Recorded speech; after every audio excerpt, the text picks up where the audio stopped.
We also have with us another distinguished personality, Mr. M.R. Venkatesh. He's a chartered accountant, and I'll be doing the formal introduction after some time.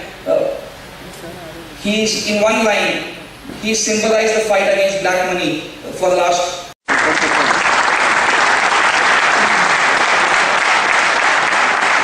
That is one special request, that before that no one wants to utter a word after Dr. Swami, and therefore if we can have the vote of thanks before you speak, so that we all are left with the lasting impression of Dr. Swami. I request Shripad Inamdar. He is the treasurer of Pune branch of the Institute of Chartered Accountants of India, and he is literally toe to toe, shoulder to shoulder, fighting this battle against corruption in our institute. I think I would request Shripad Inamdar here, who's played an active role in putting this event together, to come forward. Shripad, please. So just a minute, sir. Just 30 seconds to go. I take this opportunity to thank Dr. Swami. Sir, this dais is honored to have a legend like you. I thank M.R. Venkatesh for his excellent speech. He's like elder brother to me and Arun, and a great support for Professional Against Corruption. I also thank management of Tilak Smarak Mandir. Thanks to you all for this support. Last but not the least, the purpose of this program is not to just gather a mob. We all see corruption everywhere. MP of this city is in Tihar. A time has come probably to all of us to put our foot down against corruption, and Dr. Swami is inspiration for us. Please, Dr. Swami.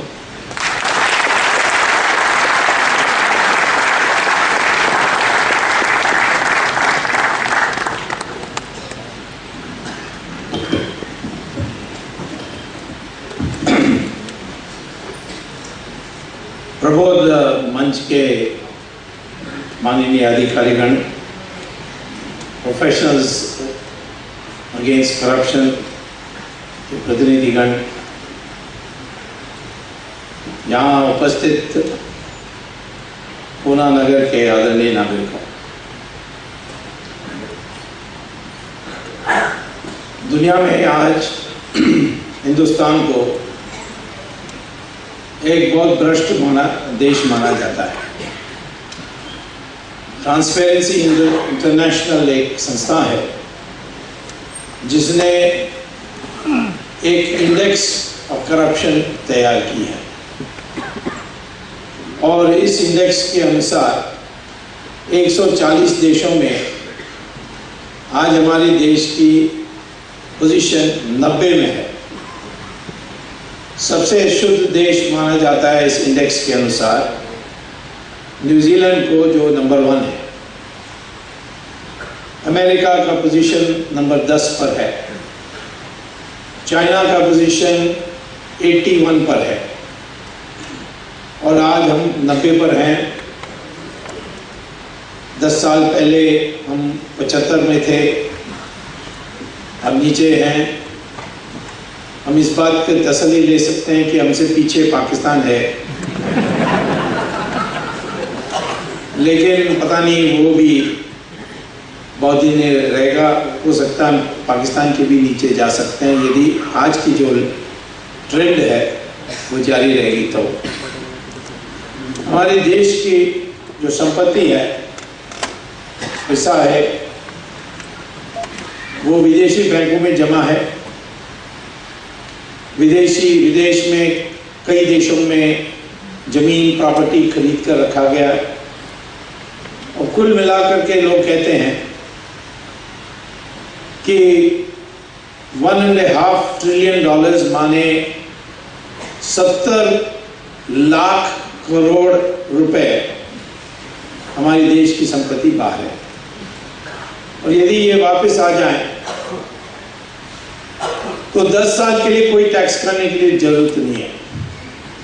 110 universities खोल सकते हैं। देश की सारी infrastructure projects हम अमल कर सकते हैं, और देश के पावर सिस्टम्स पूर्ण रूप से नवीन बना सकते हैं। तो ये अपना देश का पैसा विदेश में है, और इस पर दूसरे देश कमा रहे हैं।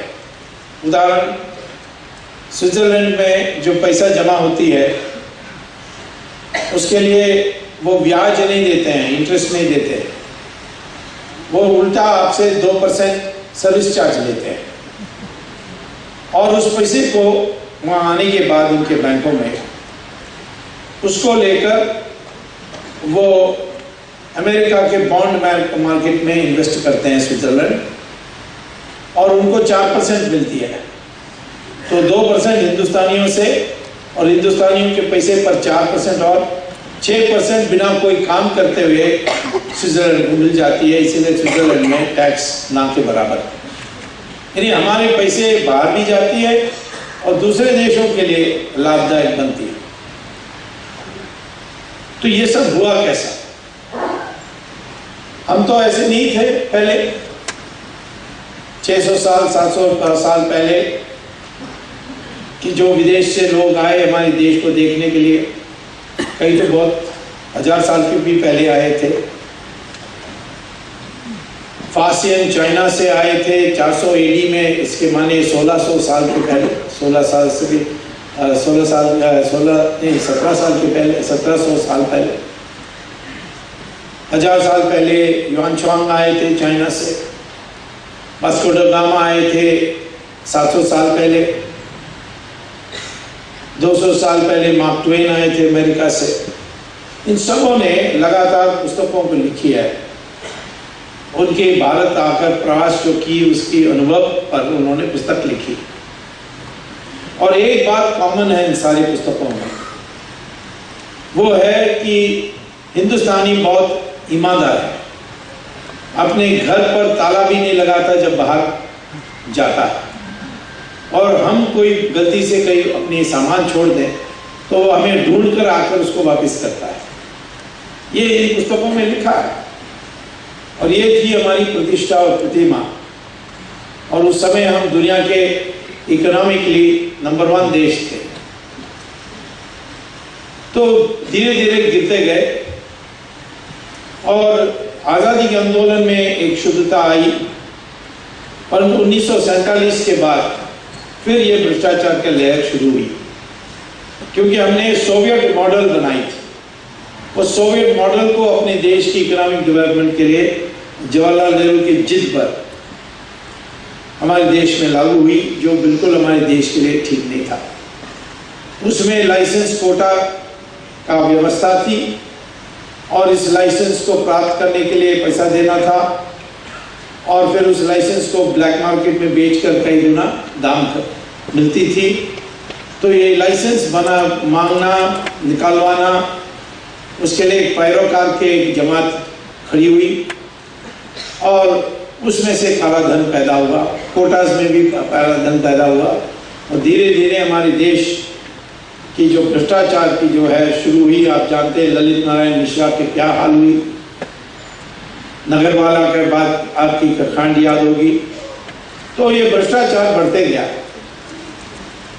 और सोवियत मॉडल तो हमें सूट नहीं करता था, क्योंकि उसका मॉडल में एग्रीकल्चर से साधन निकाल के इंडस्ट्रियलाइजेशन में लगाने की बात थी, परंतु एग्रीकल्चर को तो अंग्रेजों ने बिल्कुल उसका खून चूस लिया था जमींदारी सिस्टम से। तो कोई रिसोर्सेज नहीं था। तो इसीलिए हमारे देश में जब भी अकाल होती थी, देश में अनाज की बड़ी शॉर्टेज पड़ती थी। धीरे धीरे ये सिस्टम गई, ये तो दुनिया में चले गए। सोवियत यूनियन का सिस्टम कहाँ है आज? मुझे यूएस नंबूद्रीपाद ने एक बार कहा था कि देखो, सोवियत यूनियन में कोई इन्फ्लेशन नहीं है, सोवियत यूनियन में कोई अनएम्प्लॉयमेंट नहीं है, सोवियत यूनियन में कोई पॉवर्टी नहीं है। अगस्त 91 में मैंने नंबूद्रीपाद को कहा, अब सोवियत यूनियन भी नहीं है, 16 देशों में बटा। अब 16 देशों में बटा हुआ देश है। अब पता लगता है कि क्या था वहाँ। ईस्ट जर्मनी और वेस्ट जर्मनी एक देश थे। महायुद्ध में समाप्त होने के बाद उनकी विभाजन हुई। वेस्ट जर्मनी ने मार्केट इकोनॉमी, डेमोक्रेसी को स्वीकार किया, ईस्ट जर्मनी ने सोवियत मॉडल को स्वीकार किया। और जब एक हुए 1990 में, तब लोगों को पता लगा कि कितना प्रगति ईस्ट जर्मनी, वेस्ट जर्मनी ने की और कितना प्रगति नहीं की ईस्ट जर्मनी ने। यही आता है नॉर्थ कोरिया और साउथ कोरिया की जो कंपैरिजन है। इसी प्रकार से चाइना इकोनॉमिक रिफॉर्म के पहले, चाइना आज, हिंदुस्तान भी इकोनॉमिक रिफॉर्म के बाद और आज। सोवियत मॉडल के काल में हमने 3.5% ग्रोथ रेट ही पाया था और इकोनॉमिक रिफॉर्म आने के बाद हमारे देश की ग्रोथ रेट बढ़ने लगी और पिछले 10 साल में 9% के रेट पर बढ़ रही थी। तो इसीलिए मैं कहता हूं कि पहला जड़ तो जवाहरलाल नेहरू ने इसकी पौधा लगाई थी और भ्रष्टाचार हुआ। लेकिन आज इस भ्रष्टाचार जो बढ़ रही है वो मार्केट इकोनॉमी के कारण नहीं बढ़ रही है, वो जो भी आज भी सरकार के हाथ में है उसका दुरुपयोग होने के कारण वो भ्रष्टाचार बढ़ रही है। स्पेक्ट्रम उसमें आता है। स्पेक्ट्रम सरकार की साधन है जो आकाश में, और स्पेक्ट्रम क्या है, 2G क्या होता है, लोगों को समझ में नहीं आती। ये 1G 2G 3G ये क्या है? किसी ने मनमोहन सिंह को पूछा ये 2G क्या है, उन्होंने कहा सोनिया जी और राहुल जी।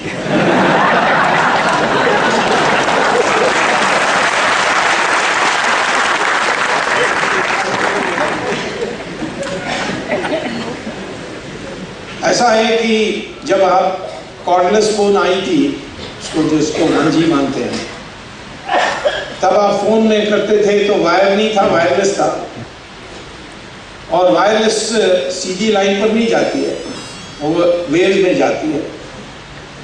तो आप जो बोलते हैं आपकी वाणी पहुंच जाती थी। हेलो नहीं, लेकिन और कुछ नहीं था उसमें। वेळ लागेल। जब सेलफोन आया तो उसमें 2G आया और उसकी जो वेव्स हैं उसमें ज़्यादा साइकिल्स हैं, लंबा साइकिल की नहीं है, और उसमें आपकी वाणी भी जाएगी और ईमेल भी जाएगा, MMS SMS ये भी जाएंगे, तस्वीर भी जाएगा, तो ज़्यादा इंफॉर्मेशन जाएगी। और जितने एक्स्ट्रा साइकिल्स होते हैं उतना इंफॉर्मेशन डाल सकते हैं। तो 3G में आप फोन उठा के बोलोगे तो जो फोन उठाएगा उसको आप देख सकते हैं। तो इसीलिए ये जो है, इसको ये सारे वेव्स कहीं टक्कर ना हो जाए तो आकाश को बांटनी होती है, उसके चैनल बनानी होती है, और इसीलिए उस चैनल बनाने के लिए वो सीमित जगह है, दुनिया में कई देश हैं। तो हमें ये स्पेक्ट्रम जो होती है वो चैनल जैसे होती है और उसको बांटना होता है। वो डिफेंस मिनिस्ट्री के हाथ में, डिफेंस मिनिस्ट्री उसको फिर रिलीज करती है, उसको देकर फिर हम बांटते हैं। यदि हम मार्केट इकोनॉमी की प्रिंसिपल पर इस स्पेक्ट्रम को का नीलाम करते, ऑप्शन करते, तो ये घोटाला होता ही नहीं। और नहीं हुआ, यही है असली 2G का कारण। उसमें से जो बातें निकलती है, कौन जिम्मेदार है, यह है 2G का कारण। अब इससे अर्थ यह लगा सकता है कि भ्रष्टाचार, हर चीज भ्रष्टाचार नहीं है। दहेज ले लो तो भ्रष्टाचार नहीं है, वो उसको तो हम एक्सटॉर्शन कहेंगे कि कोई जबरदस्ती करेगा कि शादी नहीं होगी जब तक आप ये मुझे मारुति गाड़ी नहीं दोगे, डायमंड नेकलेस नहीं दोगे, इसको एक्सटॉर्शन कहेंगे। चीटिंग अलग है। भ्रष्टाचार वही है जिसमें सार्वजनिक पद का दुरुपयोग होकर आपने किसी को लाभ पहुंचाया, उसमें आपको भी लाभ मिला, वो अतिरिक्त है, लेकिन आप किसी को भी लाभ नाजायज पहुंचाए पद का दुरुपयोग करके, उसको भ्रष्टाचार कहते हैं। दिग्विजय सिंह ने कहा कि रामदेव भ्रष्ट हैं क्योंकि वो कैश में पैसा लेते हैं। अब ये कैसा हो गया? मैं मान लीजिए मेरे पास काला धन है, मैं पॉकेट में रख के टैक्सी में जाता हूँ, टैक्सी वालों को मैं कैश में किराया देता हूँ, तो टैक्सी वाला भी करप्ट हो गया। उसको क्या पता है? जब पद का दुरुपयोग होगा और उसमें किसी को लाभ होगा, आपको लाभ होगा, तो एक अतिरिक्त बात है। तब उसको ही भ्रष्टाचार कहेंगे और किसी चीज को भ्रष्टाचार नहीं कहेंगे। तो यही हुआ 2G में। स्पेक्ट्रम को बांटने के लिए ट्राई ने कहा था कि आप एक फिक्स्ड एंट्री प्राइस रख सकते हो, परंतु वो लाइसेंस की कागज के लिए। उसके साथ स्पेक्ट्रम जब जोड़ोगे उसको नीलाम करना चाहिए, ये telecom regulatory authority of India ने सुझाया था और सुझाव को मानना चाहिए था। यदि सरकार को नहीं मानना तो दोबारा ट्राई को लिखना होता है कि नहीं हम नहीं मान सकते, इसको आप रिवाइज करिए, और ट्राई नहीं मानेगी तो फिर आप जो चाहिए सरकार कर सकती थी, परंतु ये हुआ नहीं। राजा ने तय किया कि मैं स्पेक्ट्रम को बांटूंगा first come first serve principle में, जो पहले आएगा उसको पहले दूंगा, ऐसा शुरू किया उसने। और उसकी नजर दो कंपनीज पर थे, एक का नाम था स्वान और दूसरा का नाम था यूनिटेक। ये दोनों कंपनीज टेलीकॉम कंपनीज नहीं थे, ये जमीन बेचने वाले कंपनीज थे। उसके पास कोई टावर नहीं, कुछ नहीं, तो इन दोनों कंपनी को किसी तरीके से देना है। तो उन्होंने पहले ऐलान किया कि पहले अक्टूबर 2007 तक जो भी एप्लीकेशन फाइल करते हैं उनको हम कंसिडर करेंगे। और भीड़ लगी। अक्टूबर 1 तारीख 2007 तक से 575 एप्लीकेशंस आए थे। क्यों आना था? 2001 में जब ये बात शुरू हुई तब उस समय हमारे देश में सिर्फ 4 करोड़ मोबाइल फोन्स थे, आज 70 करोड़ है। इसलिए दुनिया भर के कंपनी यहां आने चाहते हैं, तो बड़े एप्लीकेशंस हुए। और इस एप्लीकेशंस आने के बाद अक्टूबर 1 छानबीन करना चाहिए था, उन्होंने कुछ नहीं किया। जनवरी 10 तारीख को उन्होंने पहले ये पता किया कि स्वान और यूनिटेक ने कब अप्लाई किया। उन्होंने 25 सितंबर को अप्लाई किया 2007 को, ये जानकारी उनके पास थी। तो उन्होंने 10 तारीख जनवरी को 2008 को एक प्रेस रिलीज निकाली कि बहुत एप्लीकेशंस आ गए, इसीलिए फिलहाल जो 25 सितंबर तक अप्लाई की उसी को कंसिडर करेंगे। अब 1 अक्टूबर 2007 का डेट तो पार हो गया, तो इन्होंने प्रेस रिलीज निकाली। उसमें भी उनको देखा 121 एप्लीकेशंस थे, तो उसने एक दूसरा प्रेस रिलीज निकाला, और वो भी उसने अखबार में नहीं निकाला, मिनिस्ट्री की वेबसाइट में निकाला। कब निकाला? 10 तारीख को जनवरी 2008 2:45 को निकाला, 2:45 PM।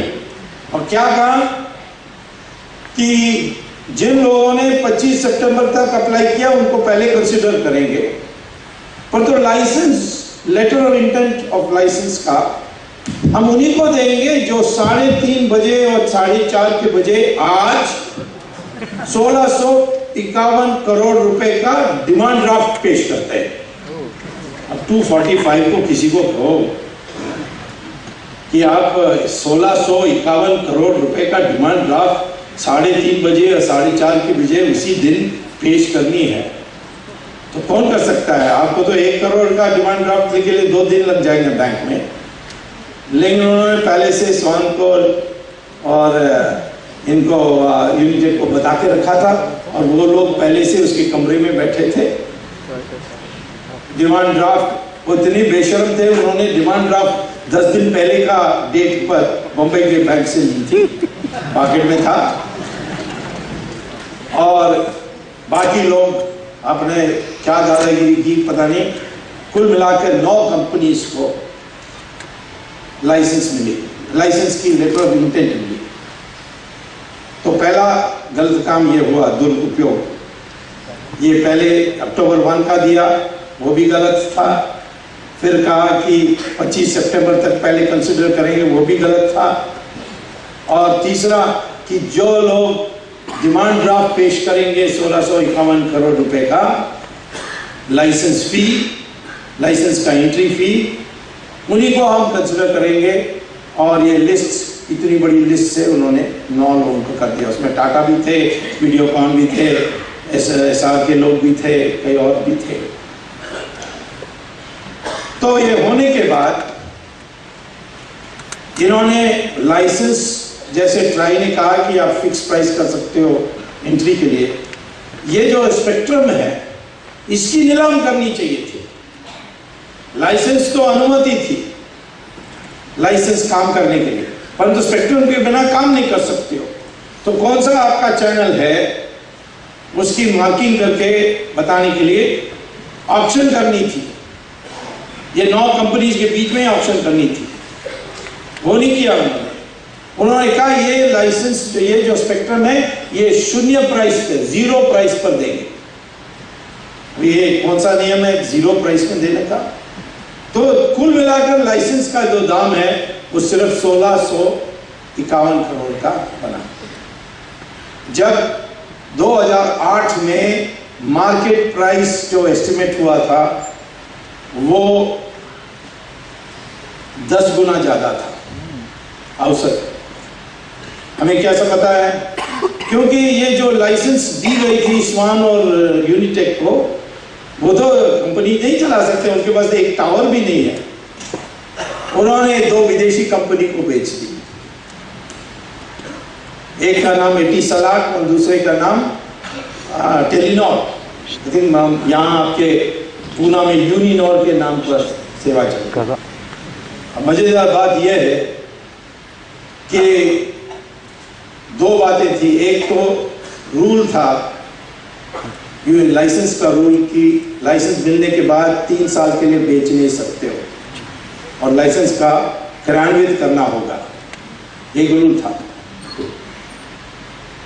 और दूसरा था कि होम मिनिस्ट्री, जब शिवराज पाटिल होम मिनिस्टर थे, उन्होंने एक बड़ा रिपोर्ट भेजा उस समय की फाइनेंस मिनिस्टर पी चिदम्बरम को कि हमें इंफॉर्मेशन मिली है कि ये एटिसलाट और ये टेलीनॉर इंडिया में किसी तरीके से घुसने के लिए कोशिश कर रहे हैं और ये दोनों कंपनी को राष्ट्र हित में अंदर आने नहीं देना चाहिए। उस समय शिवराज पाटिल को नहीं पता था ये सब स्पेक्ट्रम का हो रहा है। उन्होंने कहा कि एटिसलाट जहाँ है वो तो पाकिस्तान की ISI की कंपनी है और वो जो उनकी एजेंट है दिल्ली इंडिया में, मुंबई में, शाहिद बलवास, ये दाऊद इब्राहिम का राइट हैंड मैन है।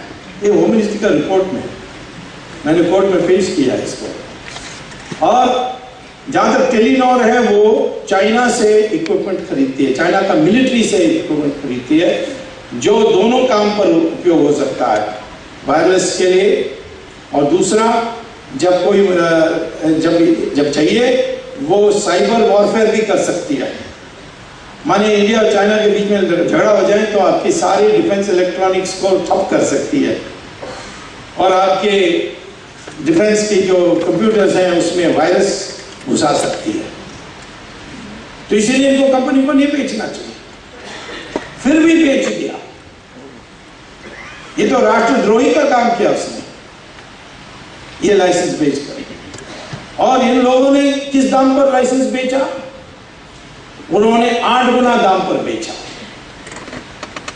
टाटा ने इसको फायदा उठा करके डोकोमो को बेच दिया। किस दाम पर बेचा? 13 गुना दाम पर। सबने ऐसा किया, ये 9 कंपनी सबने विदेशी को अपना लाइसेंस का क्या आधा हिस्सा दिया, पूरा हिस्सा दिया।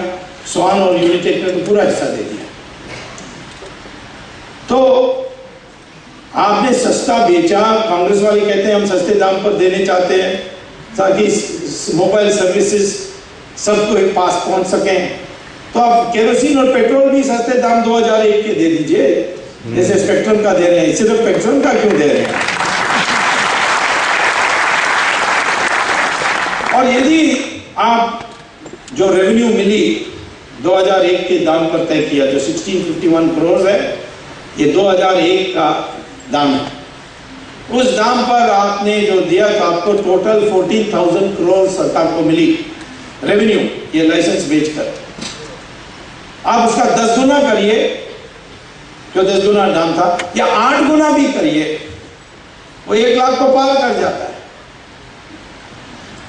तो सीएजी ने फिर बाकी चीजें भी जोड़ी, CDMA का भी, क्रॉसओवर का भी, डुअल टेक्नोलॉजी का भी, सब जोड़ करके उन्होंने 1,76,000 करोड़ का एस्टिमेट दिया। अब कपिल सिब्बल कहते हैं नहीं 0 लॉस हुआ, उसको दोष नहीं देना चाहिए क्योंकि वो 0 से ज्यादा गिन नहीं सकता है।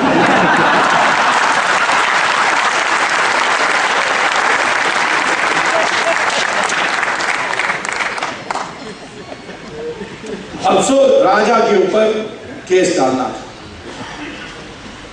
तो मैंने 2008 को ही सितंबर में मैंने प्रधानमंत्री को चिट्ठी लिखी कि आपकी अनुमति चाहिए under the prevention of corruption act. Prevention of corruption act में है कि मंत्री के ऊपर केस डालोगे तो प्राइम मिनिस्टर सेंट्रल लेवल पर और चीफ मिनिस्टर स्टेट लेवल पर उनकी अनुमति लेनी होती है। प्राइम मिनिस्टर पर डालनी है तो प्रेसिडेंट की लेनी होगी, स्टेट लेवल में गवर्नर की लेनी होती है। और वो इस नियम इसीलिए बनाया गया कि सारे मंत्री लोगों को परेशान नहीं की जाए रोज कोई केस डालते डालते, तो प्रधानमंत्री को ये तसल्ली होनी चाहिए कि इसमें कुछ आधार है। और मैंने सारे आधार तैयार करके प्रधानमंत्री को भेजा। प्रधानमंत्री हमारे बहुत पुराने मित्र हैं, हम दोनों प्रोफेसर्स थे इकोनॉमिक्स के, और जब मैं कॉमर्स मिनिस्टर था मैंने ढूंढा ये कहाँ गया, तो ये जिनीवा जाकर बस गया था। तो मैंने उसको वापस बुला करके चंद्रशेखर गवर्नमेंट का इकोनॉमिक एडवाइजर किया था, तो मेरा इकोनॉमिक एडवाइजर था। मैं तो उसकी एडवाइस सुनता नहीं था,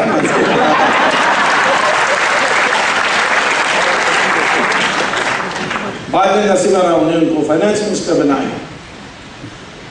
तो मैंने नरसिम्हा राव को पूछा कि ये क्यों सर किया आपने? उन्होंने कहा देखो फाइनेंस मिनिस्ट्री बहुत पावरफुल मिनिस्ट्री है। VP सिंह ने राजीव गांधी की बेड़ागर्द कर दी, मोरारजी देसाई ने इंदिरा गांधी की बेड़ागर्द कर दी, इसीलिए कोई राजनीतिज्ञों को फाइनेंस मिनिस्टर नहीं बनाना है, किसी डब्बू को बनाना है, इसलिए कॉम्पिटेंट तो है पर तो हिम्मत नहीं थी उसकी। हिम्मत नरसिम्हा राव ने दी, ब्लूप्रिंट मैंने दी थी कैसे कैसे इकोनॉमिक रिफॉर्म करने थे, परंतु मीडिया ने ना नरसिम्हा राव को कुछ बधाई दी, ना कोई श्रेय दिया, ना मुझे दिया, उन्होंने मनमोहन सिंह को दिया। जब फाइनेंस मिनिस्टर होते हुए इतने इकोनॉमिक रिफॉर्म कर सकते हैं तो प्रधानमंत्री होकर एक भी रिफॉर्म कर नहीं सके, इसके पीछे क्या रहस्य हो सकता है? तो नरसिम्हा इनको लिखा मैंने, वो तो हर चिट्ठी की जवाब देते थे, तो इस पर 3 दिया। मैंने दूसरा लिखा, तीसरा लिखा, 1.5 साल हो गए इसमें। तो फाइनली मैं सुप्रीम कोर्ट में गया और हम जरूर हमारी संविधान की मुझे प्रशंसा करनी चाहिए और खास तौर पर डॉक्टर अंबेडकर को जिन्होंने इस 2 क्लॉजेस को डाली इसमें, आर्टिकल 32 और आर्टिकल 226 जो अन्य कॉन्स्टिट्यूशन में मिलते नहीं हैं। उसमें यह है कि मेरे मूलभूत अधिकार के लिए कोई भी कोर्ट में जा सकता है, और ये एक मूलभूत अधिकार है कि जो सरकार है वो नियम अनुसार काम करनी चाहिए, और नियम अनुसार नहीं काम कर सकती है तो आप आर्टिकल 32 में सुप्रीम कोर्ट या आर्टिकल 226 में हाई कोर्ट में जा सकते हैं। तो मैं सुप्रीम कोर्ट गया, कहा कि ये प्रधानमंत्री ने ये तो फैसला नहीं करने वाला है, ना भी नहीं कहता, हाँ भी नहीं कहता है। अब मैं मांग रहा हूं सैंक्शन, मुझे क्या पता था इसके ऊपर एक और सैंक्शनिंग अथॉरिटी बैठी है।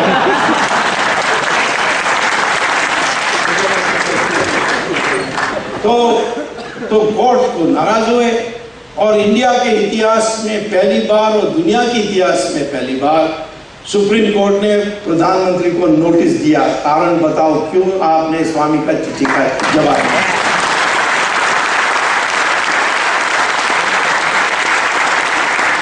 जब जवाब आई, इसमें लिखा था स्वामी की चिट्ठी इस दिन आई, और मैंने बाबू को भेजा, बाबू ने लॉ मिनिस्ट्री भेजा, लॉ मिनिस्ट्री ने कहा कि इसमें कुछ नहीं है, इग्नोर कर दो, तो मैंने इग्नोर कर दिया। तो कोर्ट ने इस पर कटाक्ष की, लेकिन मुझे कहा कि आप जा सकते हैं कोर्ट में, जाकर आप केस डाल सकते हैं। तो मैंने जाकर डिस्ट्रिक्ट कोर्ट के सेशंस जज के सामने मैंने एक प्राइवेट कंप्लेंट फाइल की राजा के नाम पर और कहा सीबीआई को इस पर इन्वेस्टिगेशन करनी चाहिए। और वहाँ से शुरू हुआ और राजा पकड़े गए, जेल में गए। फिर मैंने और छानबीन किया तो देखा हो राजा ने तो एक बड़ी अच्छी इंतजाम किया है कन्नीमोड़ी, तो कन्नीमोड़ी भी अंदर चले गए। फिर मैंने देखा कि एक लाइसेंस पर दादागिरी करके मारन ने एक लिट्टे का आदमी मलेशिया में अनंत कृष्णन उसका मैक्सिस कंपनी को एयरसेल कंपनी देने के लिए जिसके पास था उसको मजबूर किया, तो वो भी रास्ते में है, कभी भी चले जाएगा। लेकिन मुझे आश्चर्य हुआ जब मैंने दस्तावेज मिलने लगे सुप्रीम कोर्ट के दया से, जो डॉक्यूमेंट्स मिलने लगे उसमें मैंने देखा कि 2003 में एनडीए सरकार ने कैबिनेट का एक रेजोल्यूशन पास किया। उसमें कहा कि ये जो स्पेक्ट्रम मामला है ये बड़ा कॉम्प्लिकेटेड मामला है और इसमें कैबिनेट में डिस्कशन नहीं हो सकती, इसीलिए 2 मंत्री तय करें, एक टेलीकॉम मंत्री और एक फाइनेंस मिनिस्टर। ये जो तय करेंगे वही फैसला, कैबिनेट को पूछने की जरूरत नहीं। हो सकता है प्रमोद महाजन की प्रभाव इतनी थी तो ये पास किया होगा, अब उसकी भी जांच चल रही है, पता नहीं क्या निकलेगा उसमें से, परंतु ये फैसला हुआ। तो यदि ये फैसला हुआ है कि स्पेक्ट्रम का दाम 2 मंत्री तय करेंगे, फाइनेंस मिनिस्टर और टेलीकॉम मिनिस्टर, तो 2008 में तो राजा था टेलीकॉम और चिदम्बरम था फाइनेंस मिनिस्टर, तो ये क्या कर रहा था? तो मैंने डॉक्यूमेंट्स मंगवाए और आश्चर्य होता देखा कि सब जगह चिदम्बरम का भी दस्तखत है। जो भी राजा ने फैसला किया वो चिदम्बरम ने सहमति दे चले। प्रधानमंत्री ने एक दिन भूल से कह दिया पार्लियामेंट में कि मैं क्या कर सकता हूं दाम के बारे में। एनडीए सरकार ने 2 मंत्रियों को अधिकृत किया था, दोनों मंत्रियों ने फैसला करके मुझे आकर बताया और मैंने सुन लिया। इससे मैं ज्यादा नहीं कर सकता था, यही उनका फैसला था, यही सरकार की फैसला हो गई थी। तो धीरे धीरे ये सारे डॉक्यूमेंट्स मिलने लगे और मैंने देखा कि राजा और चिदम्बरम के बीच में 2-4 मीटिंग्स हुए थे, उसकी मीटिंग मिनट्स भी मिल गए, जहां ये चिदम्बरम राजा को सिखाना है कैसा, क्योंकि राजा थोड़ा बुद्धू है, चिदम्बरम महाचोर है, तो उसको पता था क्या करना है, तो ये बता रहा था कि ऐसे करो ऐसे करो। उसी ने दाम 2000 दाम की उसको सुझाई थी। और फिर मैंने ये भी देखा कि राजा उसको एक दिन कहता है, एक फाइल नोटिंग में है, राजा ने खुद उस फाइल नोटिंग को लिखी है, उसने ये राजा ने चिदम्बरम को कहा कि ये जो टेलीकॉम ये स्वान है और यूनिटेक है, इनको बेचने के लिए मैं कैसे दूं, यहाँ तो 3 साल का प्रतिबंध है। तो फाइल नोटिंग में लिखता है राजा, मुझे नहीं पता था पर चिदम्बरम ने मुझे सिखाया कि ओपन सेल का नाम मत लिखो, शेयर डाइल्यूशन के नाम पर आप सारा शेयर बेच सकते हो, बात तो एक ही बन गई। तो चिदम्बरम ने उसको सिखाया कि ये जो स्वान और यूनिटेक है ये 8 गुना दाम पर बेच सकते हैं, यानी वो जो नियम है उसको इस रास्ते से, झूठे रास्ते से उनको सिखाया बनाया कैसे बेचा जा सकता है। और यही मैंने देखा कि सीबीआई के पास जो फाइल्स उन्होंने गवर्नमेंट को दी, कोर्ट को दी, उसमें एक फाइल को छिपा के रखा और मुझे पता लग गया। तो मैं परसों गया कोर्ट में और कहा कि ये फाइल मुझे कॉपी चाहिए, और न्यायाधीश ने सीबीआई को ऑर्डर दिया कि स्वामी को एक सर्टिफाइड कॉपी आपको देना है। सीबीआई ने कहा कि हमें 2 दिन और दो। वो फाइल में तो पूरा चिदम्बरम और राजा के तंदूरी हो जाएगी।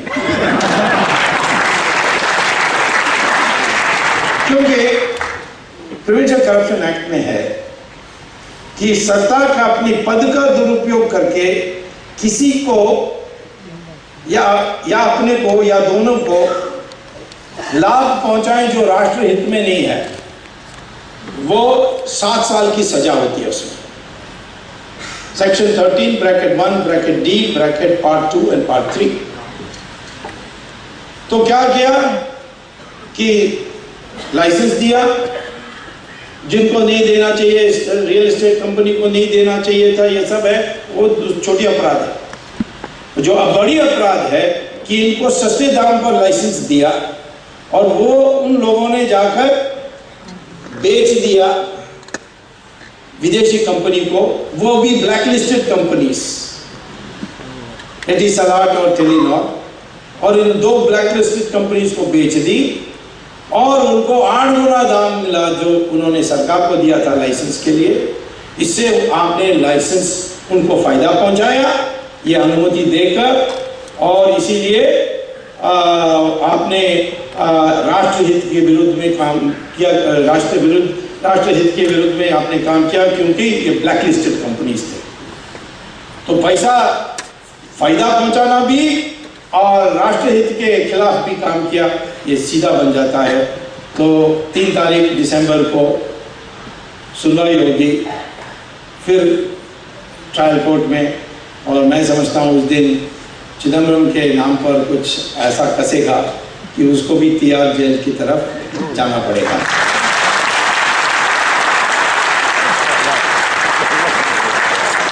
इस बीच में मैं सुप्रीम कोर्ट में गया, कहा कि सीबीआई ने सबके ऊपर जांच कर रही है, पर चिदम्बरम पर नहीं की।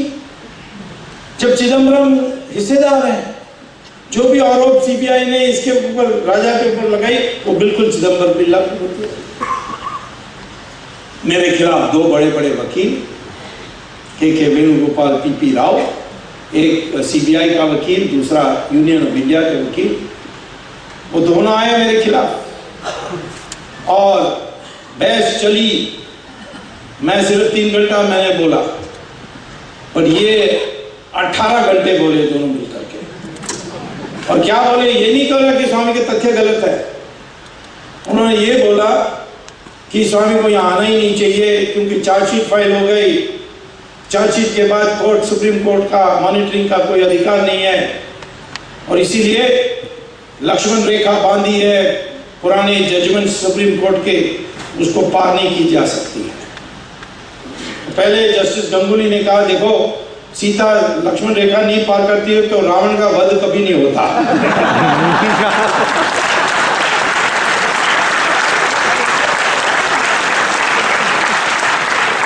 और इसीलिए कई बड़े काम के लिए ऐसे नियमों को तोड़ना होता है।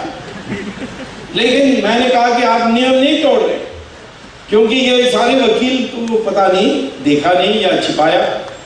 नरेंद्र मोदी का केस में सीबीआई का ट्रायल ही चालू हो गई थी, चार्जशीट की बात छोड़िए, और कोर्ट ने कहा कि ये जो रूल बनी है कि चार्जशीट फाइल होने के बाद सुप्रीम कोर्ट मॉनिटरिंग नहीं कर सकती है, इसका दुरुपयोग हो रहा है। इसीलिए हम कहते हैं, एक संशोधन करते हैं, यदि कोई पिटीशन लाए उसको सुनवाई करने के लिए, उस पर सुनवाई करने के लिए हम तैयार होंगे।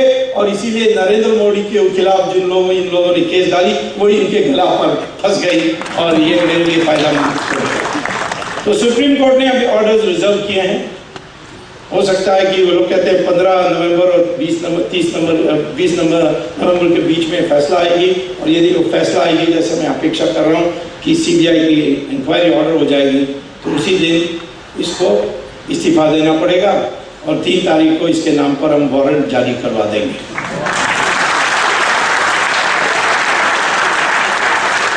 चिदम्बरम का जो बैंक अकाउंट में पैसा है विदेशों में, 50,000 करोड़ है। हाँ, इससे ज्यादा सिर्फ सोनिया गांधी का है जो 1 लाख करोड़ है। मेरे पास चिदम्बरम भेजने की खबर आने के बाद, नहीं चिदम्बरम जेल जा सकता है ऐसी बात आने लगी अखबारों में, तो मेरा एक मित्र है, वो एक दिन मुझे परसों ही मिलने आया, कहा कि जेल का सुपरिटेंडेंट जो है, जो तिहाड़ जेल का, वो आपके बारे में कंप्लेंट है। मैंने कहा क्या है? कहते हैं वो बावर्ची बिगड़ गया है कि स्वामी सिर्फ मद्रासियों को अंदर भेज रहा है। और ये सब आकर इडली डोसा वड़ा मांग रहे हैं और मैं जानता नहीं हूँ। मैं कहा कि उसको थोड़ा सब्र करने बोलो, क्योंकि एक इटालियन आएगी तो इसको पिज्जा और स्पैगेटी बना।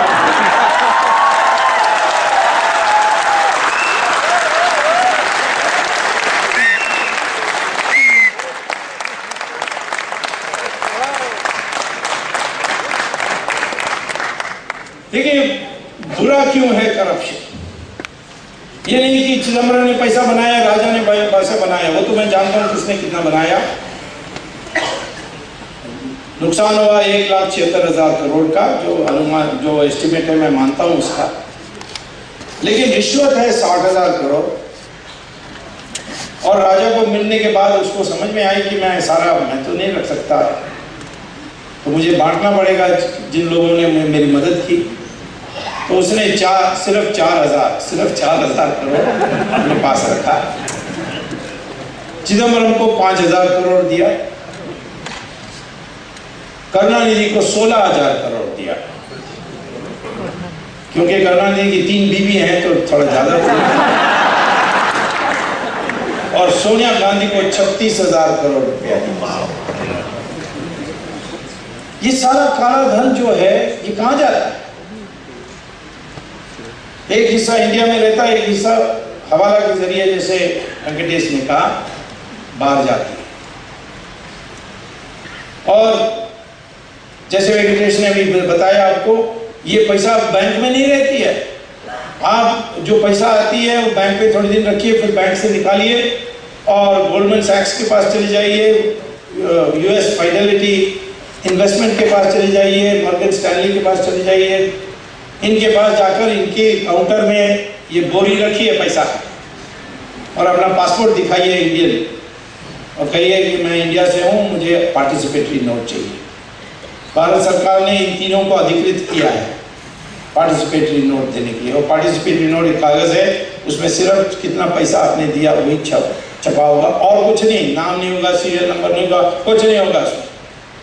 उसको लेकर आप इंडिया आइए और रिजर्व बैंक को एक कॉपी दीजिए और कहिए कि मैं स्टॉक मार्केट में इन्वेस्ट कर रहा हूँ। तो स्टॉक मार्केट में जाकर उसकी आप इन्वेस्टमेंट करिए, दाम बढ़ेगी ऊपर, क्योंकि इतने पैसा बाहर से आ रही है तो स्टॉक मार्केट ऊपर चले जाएगी।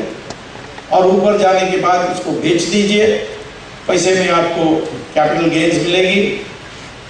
उसको लेकर आपको 30% टैक्स देना होगा और उसके बाद आप उसको डॉलर में, रिजर्व बैंक कटिबद्ध है बदल के देने के लिए, क्योंकि पार्टिसिपेट नोट से किया, उसको लेकर आप विदेश जा सकते हैं। ये भी चिदम्बरम को पसंद नहीं आई, कहा कि ये क्या है 30% कैपिटल गेन्स टैक्स बहुत ज़्यादा है। तो उसने कहा कि जो भी पार्टिसिपेटरी नोट लेकर मॉरिशस आएगा, $1 कंपनी, सिर्फ $1 चाहिए मॉरिशस में कंपनी बनाने के लिए, $1 पेड अप कैपिटल की कंपनी बनाकर वो कंपनी आकर इन्वेस्ट करेगी, तो बेचारा मॉरिशस की मदद करने के लिए सारे कैपिटल गेन्स टैक्स माफ, सो जीरो है कैपिटल गेन्स टैक्स यदि पार्टिसिपेटरी नोट आप मॉरिशस से लाएंगे। इसीलिए आज मॉरिशस जितना अमेरिका इन्वेस्ट कर रही है हमारे देश में फॉरेन इन्वेस्टमेंट में, उससे 3 गुना ज्यादा इन्वेस्ट कर रही है। जिस देश में कुछ नहीं है, सिर्फ गैम्बलिंग कैसीनोज हैं, उस देश का ये हाल है कि वो हमारे देश में इन्वेस्ट कर रही है। ये सारा हमारे पैसे वहां से जाकर, इसीलिए ये स्टॉक मार्केट ऊपर नीचे जाता है। मुझे किसी ने पूछा है कि स्टॉक मार्केट गिर गई क्या कहना है, मैंने कहा कभी भी गिरेगी कभी भी ऊपर आएगी। आज हमारे देश की स्टॉक मार्केट रिग्ड मार्केट है, ये नेचुरल मार्केट नहीं है। हमारी मिडिल क्लास पसीना निकल रही है, परंतु वास्तविकता है कि चंद ऑपरेटर्स जो पार्टिसिपेटरी नोट्स पर काम करते हैं उसको ऊपर नीचे जाने पड़ते हैं। तो आपका स्टॉक मार्केट बिल्कुल बेड़ागर्क हो गया है। दूसरा है कि ये पैसा, क्योंकि आपने एक नया नियम बना दिया है मनमोहन सिंह सरकार ने कि forward trading allowed in agriculture commodities. आप खरीद सकते हैं पहले से दाम बता करके, हम इस दाम पर खरीदेंगे, किसान बड़े खुश हो जाता है, दे देता है, तो उसको लेकर वो गोडाउन में रख देते हैं, कोल्ड स्टोरेज में रख देते हैं। मार्केट में शॉर्टेज, दाम बढ़ जाते हैं। हमारे देश की नेशनल इकोनॉमी बढ़ रही है 8-9% में, लेकिन इन्फ्लेशन बढ़ रही है 16% में।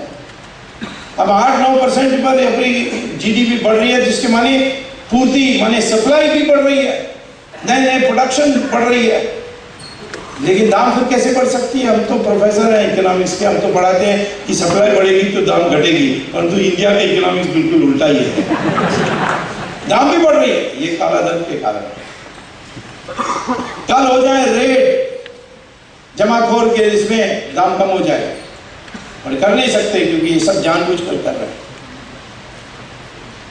और टैक्स लगाएंगे ऊपर, कहते हैं पेट्रोल का दाम बढ़ा देंगे क्योंकि विदेश में क्रूड ऑयल बढ़ गई, बट क्रूड ऑयल सब करके रिफाइनिंग करके पेट्रोल पंप की कमीशन के भी देख के 26 रुपये बनता है, तो 75 रुपया कैसा हो गया है? ये सारे टैक्सेस हैं। उसमें जब चिदम्बरम फाइनेंस मिनिस्टर थे, उन्होंने एक एजुकेशन टैक्स भी डाली थी 3% की, वो 1 रुपया एजुकेशन नहीं जाता, सब बैंक हमारे बजट की घाटा में जाती है। तो एक तो ये हो गया कि आपका पैसा विदेश में जाकर आपके स्टॉक मार्केट को बिगड़ रही है, दूसरे आपके देश में इन्फ्लेशन पैदा कर रही है, और तीसरा वो क्या होता है, ये काला धन से क्या करेंगे? विलासी वस्तुओं खरीदेंगे, मर्सिडीज 6 खरीदेंगे, BMW खरीदेंगे, बड़े बड़े प्रॉपर्टीज खरीदेंगे, प्रॉपर्टीज की दाम बढ़ेगी, एक कमरे में एयर कंडीशनर होगा, बाथरूम में भी एयर कंडीशनर होगा। ये सारे विलासी वस्तुओं को खर्च होने के कारण क्या होता है कि rate of return, profit rate जो है इस विलासी वस्तुओं की उत्पादन की इंडस्ट्री में बढ़ जाती है। तो इन्वेस्टर सोचता है कि मैं क्यों कपड़ा बनाऊं, मैं क्यों आम जनता की उत्पादन करूं, जहां मुझे 5% मिल रहा है, 10% मिल रहा है, यहाँ 30% 35% मिल रही है, तो हमारी पूंजी वहां से हटकर इस विलासी वस्तुओं के प्रोडक्शन पर आ जाती है। 70% हमारी आज इन्वेस्टमेंट जो है वो प्रत्यक्ष और अप्रत्यक्ष रूप से विलासी वस्तुओं के उत्पादन में जा रही है। 5 स्टार होटल्स इसीलिए इतने बिजनेस कर रहे हैं, सब काला धन का चमत्कार। तो काला धन ऐसी करती है, और आप जब भेजते हो तो हवाला के जरिए भेजते हो, हवाले वाले सब पाकिस्तान वाले हैं, और इसीलिए पाकिस्तान को पता है कौन सा मंत्री का कितना पैसा जमा है किस बैंक में, और इसीलिए ब्लैकमेल होते हैं। ऐसी जानकारी मिल जाए तो ब्लैकमेल होंगे। तो इसीलिए ये हर तरीके से, और अल्टीमेटली करप्शन के कारण जो क्वालिटी मिलती है वो भी गंदा है। रोड में आप टेंडर निकालते हैं, उसमें भी भ्रष्टाचार होती है। किसी को पहले से तय होता है कि तुम इतना पैसा दो, तुम्हें टेंडर दे दूंगा, और वो सब स्टैंडर्ड मटेरियल डालती है, और एक बारिश में सड़क उड़ जाती है। मंत्री भी खुश क्योंकि अगले साल भी टेंडर निकाल सकते हैं नया सड़क बनाने के लिए। तो ये हमारे देश में आज जो सब स्टैंडर्ड गुड्स आ रहे हैं, ये सारा काम इसके लिए पुलिस की भ्रष्टाचार में फंस जाते हैं, फिर वो काम नहीं करते। बड़े बड़े लोग जिनके पास पैसा है वही पे काम होता है। इसीलिए कहीं ना कहीं इसको रोक लगानी पड़ेगी, और इसीलिए उपाय ढूंढने की आवश्यकता है। तो उपाय या समाधान 2 प्रकार है, एक है अल्पकालीन का और दूसरा है दीर्घकालीन का। अल्पकालीन में नए तरीके से करने से भ्रष्टाचार चली जाती है। अब एक ज़माने में था कि स्टेशन मास्टर को, टिकट कलेक्टर को, वो रिजर्वेशन क्लार्क को, सबको पैसा देना होता, नहीं तो आपकी रिजर्वेशन नहीं होती थी। फिर कंप्यूटर्स आए, और कंप्यूटर्स के लिए हमें वास्तव में आज राजीव गांधी को धन्यवाद देना चाहिए, क्योंकि उसकी हंसी मजाक हुई, परंतु फिर उसने फिर भी जिद करके बुलाए।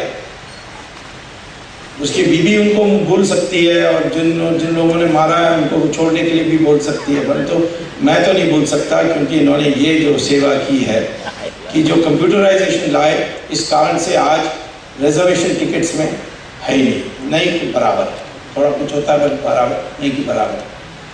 या आप ई गवर्नेंस में फॉर्म्स के लिए दफ्तर जाने की जरूरत नहीं है, आप प्रिंट आउट घर में ही कर लीजिए, उसमें भी हो सकता है।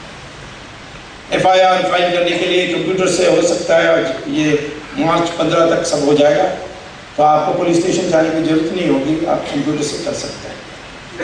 नहीं तो आज पुलिस वालों को पैसा दिए बिना वो FIR नहीं रजिस्टर करेगा। तो ऐसे एक शॉर्ट रन में बना सकते हैं और कर सकते हैं। या जैसे अन्ना हजारी कहते हैं कि नए कानून लाओ। मैंने अपने साथियों को कहा कि देखो, रामदेव तो पब्लिक को जुटा रहे हैं, उनकी पद यात्रा में लोग बड़ी भीड़ में आ रहे हैं। रामलीला में भी देखा कितने लोग, आम जनता आती है, उसकी हम सराहना करते हैं। और अन्ना हजारे ने एक जन लोकपाल बिल लाए, कहते कि इस नया कानून आ जाएगा तो सब हो जाएगा। और उस कानून में मैंने पढ़ा है, एक ही बात उसमें पसंद है, बाकी सब मैं उसको मामूली समझता हूँ। वो है कि एक लोकपाल को अधिकार दी जाए कि वो सैंक्शन किसी से नहीं मांगे। वो सीधा CBI को बोल सकता है कि देखो आई है अर्जी, इस पर जांच करके मुझे रिपोर्ट दो। हांगकांग में यही हुआ कि उसका नाम था इंडिपेंडेंट पब्लिक प्रोसिक्यूटर। उस कारण से हांगकांग जो सबसे भ्रष्ट देश माना जाता था 10 साल में, सबसे एशिया में सबसे शुद्ध देश आज माना जा रहा है। अमेरिका में भी है इंडिपेंडेंट प्रोसिक्यूटर। जब क्लिंटन का वो महिला के साथ प्रॉब्लम हो गया था, मोनिका लेविंस्की, तो एक इंडिपेंडेंट प्रोसिक्यूटर सुप्रीम कोर्ट ने नियमित किया और उसने इतनी जांच की, उसकी इतनी बेइज्जती की। तो इंडिपेंडेंट, हमारे वाटर गेट में भी एक इंडिपेंडेंट प्रोसिक्यूटर था जिसने सारा टेप्स निकाला था। तो ऐसा वो आ जाए तो अच्छा है। पर तो हम लोगों ने कहा कि कितना देर हम इंतजार करेंगे, ये तो धोखा देने वाले हैं। ये कांग्रेस वाले कभी मानेंगे अन्ना हजारे की बात को? वो तो उनको ऐसे ही टालते रहे और उसके अंदर भी फूट पैदा कर दी उन्होंने। तो हमने कहा कि जो आज की कानून है उसमें भी हम कुछ कर सकते हैं। और मैंने 2G में कर दिखाया कि आज के कॉन्स्टिट्यूशन में इतनी पावर है कि हम जा करके आज भी लोगों को सजा दिला सकते हैं। और इन सब को सजा दिलाने के लिए मैं नहीं छोड़ूंगा, मैं सोने वाला नहीं हूं जब तक ये सब अंदर जाएंगे।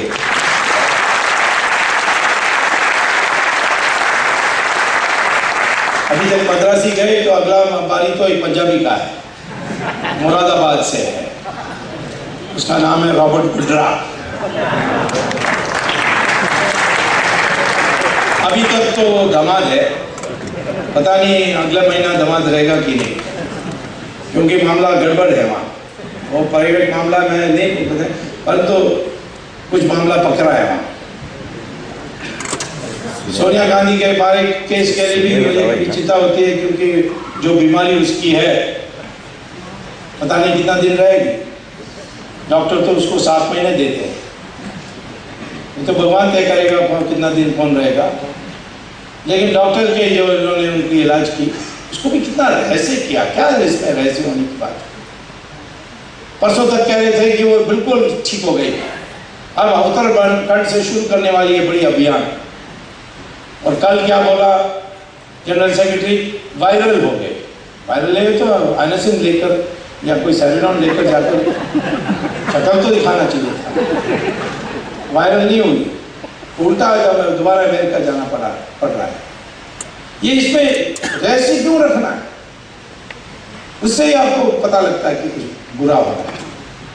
एनीवे, मैं आपको कहना चाहता हूं कि ये हमारे देश की बनाने वाली बात है या बिगाड़ने वाली बात है। ये 2G में सारे अपराधियों को पकड़कर जो पैसा लिया है उस सबको जब्त करना, उनकी प्रॉपर्टी जब्त करके और सारे तिजोरी में डालकर तभी नहीं। अभी जो विदेश में 70 लाख करोड़ रुपए जमा हुए, कैसे लाएंगे? सरकार तो तैयार नहीं है। जर्मन सरकार ने देखा कि हमारे सारे ऑफिसर्स, लिechtenstein जो बगल के देश है उसमें एक सीक्रेट बैंकिंग है, उसमें वो पैसा जमा करना है। तो उन्होंने लिechtenstein को बोला कि हमें दो डिटेल्स। लिechtenstein ने नहीं, ये तो हमारा बिजनेस, हम कैसे करेंगे? तो फिर जर्मन गवर्नमेंट ने कहा अच्छा ठीक है। जो सबसे सीनियर मोस्ट ऑफिसर था उस बैंक का, उसको रिश्वत दे करके सारा CD में उनका सारा जानकारी ले लिया। फिर उन्होंने जर्मन गवर्नमेंट ने बांटा, क्योंकि उन्होंने देखा अनेक देशों का है और 24 देशों का लोगों का पैसा जमा है।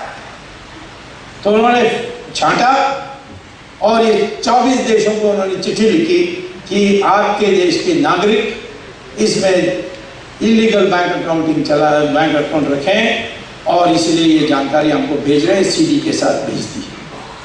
23 देशों ने वापस चिट्ठी लिखी, हाँ हमें नाम दीजिए। एक देश ने नहीं किया तो शर्म आ गई, वो था हिंदुस्तान। इसीलिए सुप्रीम कोर्ट में जाना पड़ा और सुप्रीम कोर्ट ने कहा ये लिस्ट लेकर आओ। अब लिस्ट लेकर आए, परंतु तो कहते हैं अभी दिखा नहीं सकते, हमारी कोई संधि का मामला है। ये कौन सी संधि का मामला है? ये जर्मनी ने तो रिश्वत दे करके लिया है और कहा खुलो हम कि आपको भी हम देने के लिए तैयार हैं। इसी प्रकार से अब फ्रांस ने 783 नाम दिए हैं हांगकांग शंघाई बैंक में जमा करके, उसका भी नाम कहते हैं नहीं, जब केस रजिस्टर होगा तब नाम पता लग जाएगा। क्यों? क्योंकि इन सबका नाम है, केस रजिस्टर होने तक नई सरकार आ जाएगी और वो इनके साथ सांठगांठ में नहीं है तो निश्चित तौर पर सारे 783 पहले दिन ही बता देंगे। लेकिन हमने ये सब बैठ करके तय किया कि एक रास्ता और है, वो है कि हम जाएंगे सीबीआई के पास और कहेंगे कि एक एफआईआर रजिस्टर करो कि हिंदुस्तान का पैसा इलीगली विदेशों में है और इसीलिए ये एफआईआर, क्योंकि एफआईआर तो ऑफेंस माने अपराध पर रजिस्टर होती है, नाम का जरूरी नहीं होता है। अपराध है कि आप बैंक विदेशों में हमारे हिंदुस्तानियों को पैसा है और वो अपराध सिद्ध हो गई क्योंकि जर्मनी ने प्रूव कर दिया है, भारत सरकार ने प्रूव कर दिया है कि आप केस डालने वाले हैं फ्रांस का। तो इसीलिए आप एफआईआर रजिस्टर करिए कि इस अपराध के लिए, और ये कहिए अगेंस्ट अननोन पर्सन्स, ये कर सकते हैं पुलिस। और रजिस्टर होने के बाद फिर मैं कोर्ट में जाऊंगे, हम जाएंगे और एक लेटर रॉबिटरी लेंगे, जो सहायता मांगने की लेटर होती है, एक कोर्ट दूसरी कोर्ट को देती है, उसको लेकर स्विट्जरलैंड जाएंगे। और स्विट्जरलैंड में मेरे विद्यार्थी लोग आजकल बड़े अच्छी जगहों में हैं और उनसे संपर्क करके हम ये सारा लेकर आएंगे। आपको आश्चर्य होगा कि स्विट्जरलैंड ने अमेरिका के दबाव में एक नया कानून पास किया, पॉलिटिकली अफेक्टेड है, पॉलिटिकली एक्सपोज्ड पर्सन्स। यदि आप कोई पॉलिटिशियन के नाजायज बैंक अकाउंट है दिखा देंगे तो वो फ्रीज करने के लिए तैयार है, जैसे उन्होंने मुबारक का फ्रीज किया, जैसे उन्होंने गद्दाफी का फ्रीज किया, ऐसे ही वो सोनिया गांधी का भी फ्रीज कर सकते हैं। तो ये काम हम करने वाले हैं, तो ऐसा हम कर सकते हैं।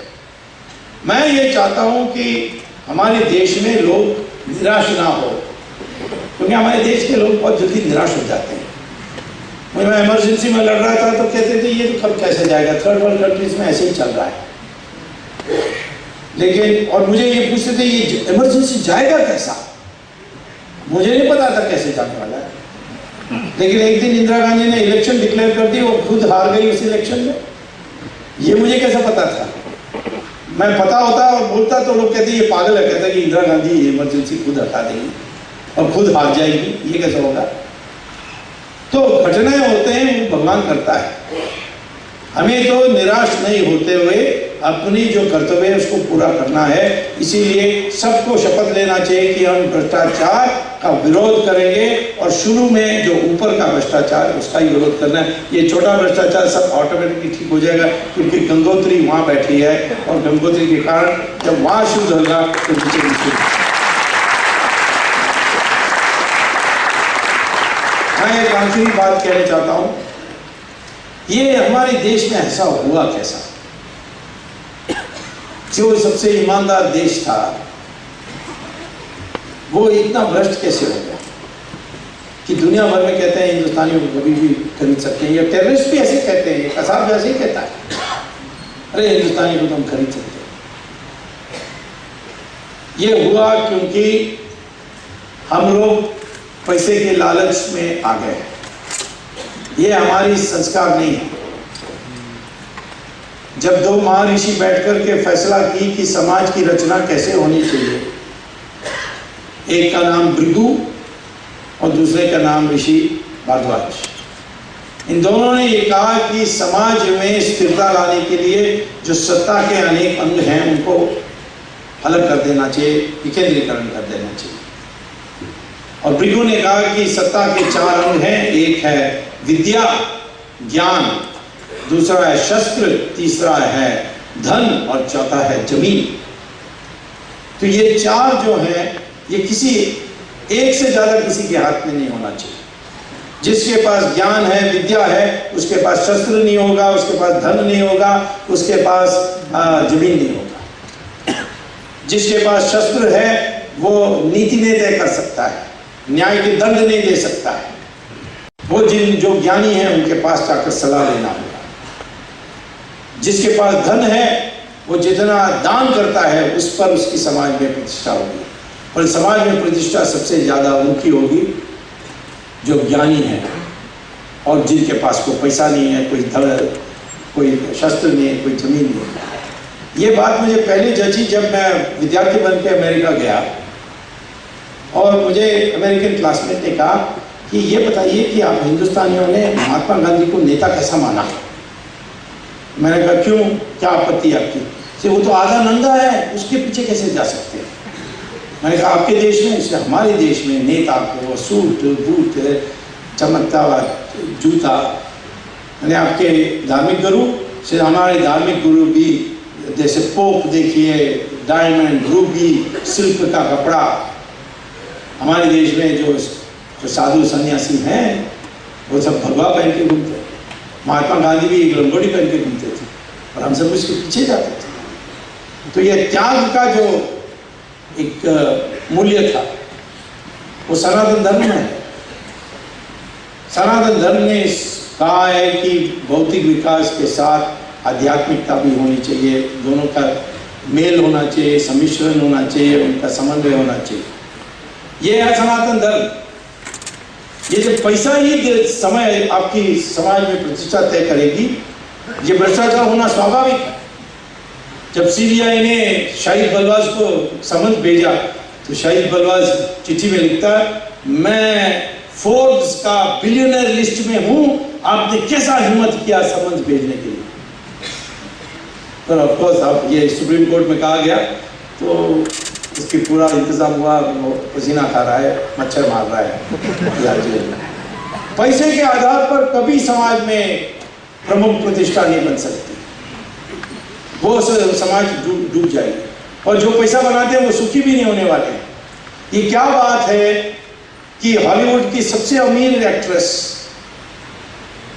जूलिया रॉबर्ट्स हिंदुस्तान आई शूटिंग के लिए, उसको एक आश्रम में ले गए। उस स्वामी जी ने पूछा क्या मैं आपके लिए कर सकता हूँ? उन्होंने कहा मैं इतनी पैसा मैंने बनाई परंतु मैं दुखी हूँ। तो उन्होंने उनको फिर प्रवचन दिया भगवद गीता का, और 4-5 दिन के बाद वो गई वापस अमेरिका में और हिंदू धर्म स्वीकार कर लिया, पति को भी हिंदू धर्म में। ये जो एप्पल का स्टीवन जॉब लफंगा था, एक दिन आ गया वाराणसी में और नीम करोली बाबा के आश्रम में गया, परिवर्तन हो गई, वापस गया, चमत्कार दिखाई उसने, आईफोन बनाया, आईपैड बनाया, आईपॉड बनाया। वहां तो आजकल हमारे यहाँ से स्वामी जी जाते हैं, वहां आश्रम लगाते हैं और भीड़ लगी हुई है। यहाँ भी भीड़ है, श्री रविशंकर के इसमें देख लीजिए, स्वामी रामदेव का देख लीजिए, आसाराम बाबू का देख लीजिए, सारे हमारे साधु संतों के आश्रम विदेशी और भी अमीर विदेशी सब वहाँ हैं, वहाँ भी है। यहाँ तक मैं हर साल जाता हूँ हार्वर्ड में पढ़ाने के लिए, टेलीफोन डायरेक्टरी में मेरा नाम आ जाती है और देखते हैं स्वामी है तो इसके पास जाओ।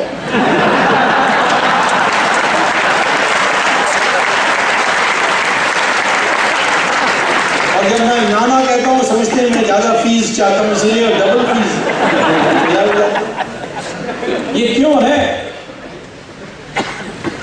मनस की शांति पैसे से, सिर्फ पैसे से नहीं मिलने वाली है। और जिस समाज में पैसे के आधार पर समाज की प्रतिष्ठा बनेगी वो भ्रष्ट होना स्वाभाविक है। और इसीलिए हमें उन मूल्यों के पास धीरे धीरे वापस जाना चाहिए। तो सनातन धर्म की बताई हुई रास्ते, पैसा बनाना बुरा नहीं है, परंतु ये जो लालच है वो बुरा है, और समाज में उनको प्रतिष्ठा देना ये बुरा है।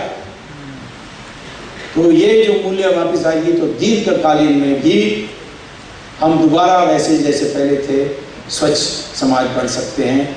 यही मैं कहना चाहता हूँ। धन्यवाद, नमस्कार।